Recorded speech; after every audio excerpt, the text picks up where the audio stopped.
Hello, hello everyone. Welcome back to Be the Whole You. My name is Gullveig, and it is that time once again. We're going to take a look at the stars above and the tarot below to take a look and see what this full moon in Capricorn has in store for us. Before I get started, I wanted to just show you guys that I'm using a different deck than what I typically use in these videos. I'm using a really beautiful deck that was introduced to me by a friend, Marcella, and it has a lot of gold leafing in it, so it reflects the light that I'm using right now. So I'm just going to hold all of the cards as well as this box at an angle so you can see it without a reflection. But it's called the Ethereal Visions. It's really, really gorgeous. So despite the fact that it's got a lot of gold leafing that might reflect, I was excited to share it because this is a really exquisitely beautiful deck, as you're going to see. So anyway, I'm excited about this tarot deck. But anyway, this full moon might be kind of emotional for some folks. So we have the full moon at 11 degrees in Capricorn. We have the sun opposite of it at 11 degrees in Cancer. Also, Mercury is conjunct the sun in Cancer at 14 degrees. So Capricorn is the sea goat and very goal-oriented, very action-oriented, and Cancer is a very deeply emotional, and I consider Cancer also to be a very psychic kind of sign.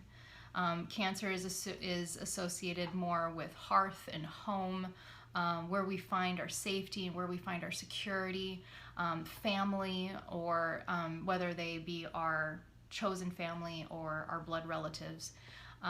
It has a lot of themes around where it is that we find solace and safety. And the other thing that's very interesting too is we have Capricorn and Cancer kind of, opposite of each other. So they're talking to each other, and they're at 11 degrees, which 11 is a master number. It's the number of a builder. So building foundations, building new perspectives, new systems, perhaps even reorganizing how we live different aspects of our life. And also kind of echoing this same energy, because Capricorn is related to the archetype of the father or the sacred masculine. And then we have Cancer, who is related to the archetype of the mother, and so the nurturing aspect of the sacred feminine. We also have Mars and Venus that are conjunct in Leo. So Mars is at 27 degrees in Leo, Venus is at 23 degrees in Leo, and both of these also are known as planets that are associated with the energy of the sacred masculine archetype, and Venus, the sacred feminine. And Mars is associated with activity, it's associated with passion, vitality, action, but in its shadow aspect, it's associated with aggression and war. And with Venus, we have the sacred feminine associated with luck and wealth and abundance and beauty. But in her shadow aspect, it can also be vanity, self-absorption, greed, or over excessive behavior such as gluttony or overspending. So we have, what I'm seeing here is that there is a real call to balance energies within us. We all have masculine and feminine energy within us, no matter what sex you are, no matter what kind of gender you identify with, we all have these energies within us. And it's like the yin and the yang, right? And so what I'm seeing here is that we are going to be taking a look at what past experiences maybe be throwing us a little bit off balance. And I say that because this full moon is squaring Chiron, the wounded healer, at 19 degrees in Aries. And I always look at Aries as being a sign that's associated with the sovereign self. It's associated with independence. It's associated with the planet Mars that we just talked about. So if there's any aspect of your experience where you have to fight for your identity, if you have to fight for your self-expression, those are things that perhaps might be coming up to the surface, where we might be asked, does this same story from our past does it actually still apply? Or is there an invitation to potentially write a new story?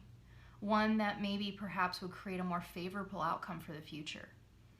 And we can do that if we take the time to really sit with where we've been and where we want to go and what choices we need to make now in order to align ourselves with a future that is consciously aligned with and determined versus one that might just be a default of old stories repeating themselves.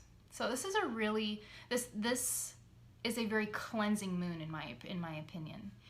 It does have the potential to bring up a lot of emotions, especially in this first week around after July 3rd, probably even a few days going up to July 3rd, so like up through like the 8th or 9th.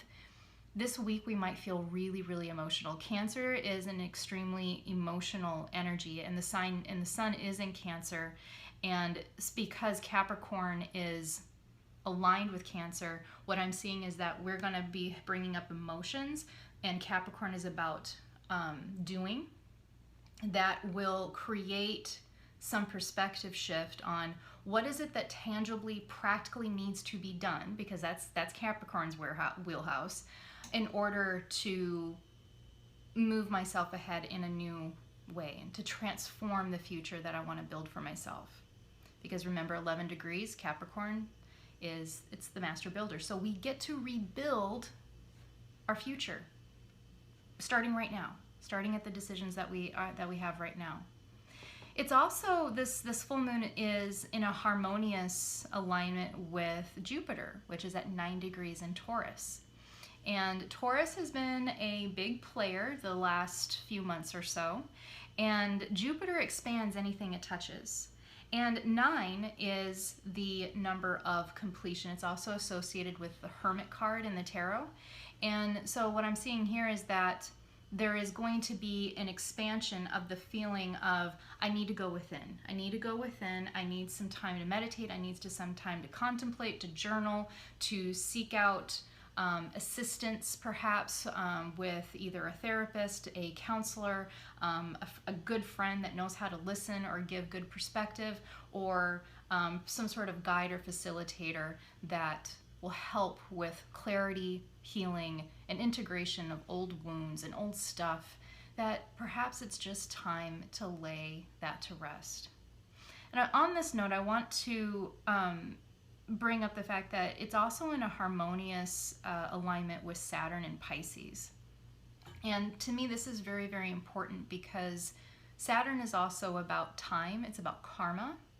And I also feel like Saturn has this element of completion to it as well, because of it does bring about endings at times. And Pisces is about intuition, imagination, and creativity.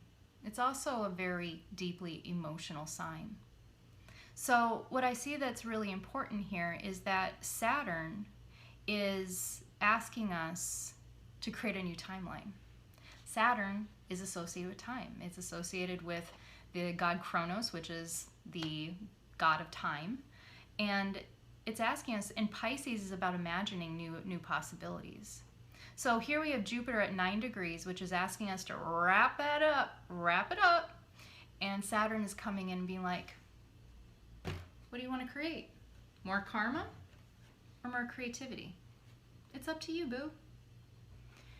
And with that, there's this death and rebirth thing, right? Where it's okay to grieve a past version of yourself, even if that past version might have been toxic or sick or deeply wounded. Even if that past version of you is not exactly something that you're really wanting to embrace in the first place, there might be an aspect of your ego that grieves what it is that has to be let go in order to move on, in order to have new freedom. And even if we know it's for the highest good, even if we know that it's for the best, there can still be a grieving process around this. So honor that, especially when we have so much Cancerian energy around this, so much water energy.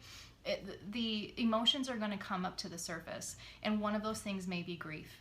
and we may not know what we're grieving. Chances are, if that grief doesn't feel like it has anything external, tangible to, to identify it with, to connect it with, that it could be that we are just grieving the fact that of letting go of the old identity in order to recreate ourselves.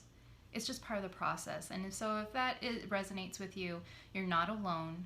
You're not being overly emotional or hypersensitive. You're being human, and you're having a human experience, and it will be okay. What's also really interesting too is, and again, this is going to come back to the emotional death and rebirth thing, is the very next day. So this full moon is on July 3rd. The very next day, on July 4th, we have Moon and Pluto conjuncting together at 29 degrees in Capricorn. So the full moon is in Capricorn. It's like the builder, it's get her done. And then we have Moon, which is our emotional self, and Pluto, which is the planet of death and rebirth, and is going to be, Pluto's going to be very active for us for like another year, 18 months or so. And because it's transiting, and when Pluto transits from one sign to another, and it's a planet that moves very slowly, big shift changes. Big shift changes society, big shift changes globally, systems change. So we have the Moon and Pluto, they're conjuncting at 29 degrees in Capricorn, and I feel like this is going to create a tangible milestone for us, where our emotions are, folks don't typically change until we are emotionally stirred to change, because change is hard, it's inconvenient, it's messy. There's really no reason to change if everything's all good. So there's an element of discomfort with this full moon, but it's also this detoxing, the discomfort of detoxing. We have this term of a healing crisis, and this definitely could feel like that this week. So 29 degrees in Capricorn, what I also find is very interesting is that this is landing on the same day as the United States celebrates what we call Independence Day. And I know that the truth of that is debatable, but the theme of that day is independence. And so then we have, Chiron and Aries, the sovereign self. We have this egoic transformation that's happening. And the very next day, our emotional self and the energy of death and rebirth are coming together in a sign that's saying, okay, what you going to do about it? Now that you know, what you going to do about it? Time to build a plan, Stan. Time to, and even if it's not a long-term plan where like we know exactly what phases, like personal transformation doesn't usually work like that. We can at least have an idea of what the next step is. And for some of us, that next step might take some baby steps to get there. So I think that there's going to be some real clarity coming up here. There's been this energy for the last like 6 weeks where it's kind of like the universe is like saying that change is coming, change is coming, but wait for it, wait for it, wait for it. And I feel like a lot of us are just kind of sitting there at the start line, just being like, okay, can we go yet? Can we go yet? Okay, can we go? Are we there yet? And this is finally giving us a permission to get started, but the start is not going to be this like sprint where the gun goes off and we just off to the races. This is going to be a slow and steady wins the race. Don't put too much pressure on yourself. Be nice to yourself. Be kind to yourself, because this is a marathon, not a sprint. I also see that on July 14th, there might be another milestone coming up. So like I said, like baby steps that get you to like the bigger milestones. That's what I'm seeing here as well. So yeah, let's take a look and see what the cards have to say. So join me with the intention that whatever messages that come through with the tarot reading, that the messages that are specifically most pertinent to you and the situations and the challenges that you might be facing in your own life, that those messages that are most pertinent to you, they'll just highlight. You'll just know exactly that those are for you.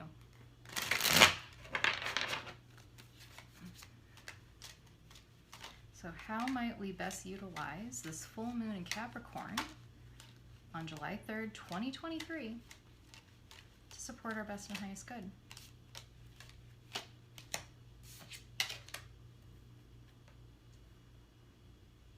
All right, so the Four of Wands is the very first card that comes up, and it comes up in reversal. So there is definitely, there we go, now you can see it. I have to hold them at a, because the gold leafing reflects. But they are really beautiful though. This is about foundation. It's about foundation and harmony. And when it's in reversal, it is an indication that there is going to be an upheaval of something that we have really anchored our own sense of self into. This could be a relationship. It could be a role that we play in our community. It could be our job. It could be a hobby that we're really committed to. Something is going to shift, and it's going to require us at first to want, the knee-jerk reaction is going to be to freeze. The Knight of Pentacles reversed. The Knight of the Pentacle Knight is not the most fast, swiftest, active knight. Like he is the slow and steady wins the race. But with him reversed, there's a little bit of stagnancy. Like we're kind of like, oh, like what do I do? And we can pause. We can make new decisions on what it is that we want to plant. So there's going to be this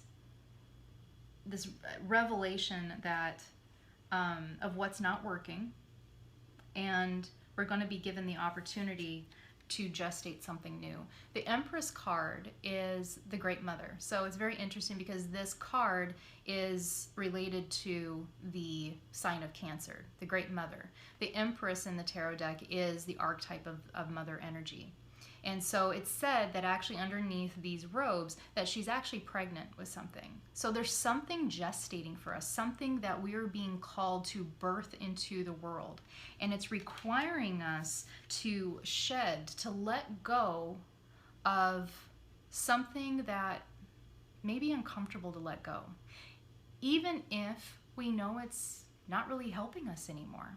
This could also be a habit, could be an addiction, could be really anything that stirs up some sort of visceral response of like, oh, I know that's not good for me, or I know that, you know, that whatever that is, like, I know that that's not serving me, but I don't really want to let it go. It's time to let it go. It's time. The Queen of Swords comes in, and I think that this is talking about Mercury being conjunct with the Sun at 11 degrees Cancer. This again, Mercury's at 14 degrees, because the Queen of Swords is about communication. When she's right side up, it's very direct, straightforward communication that has no BS, just cutting to the chase.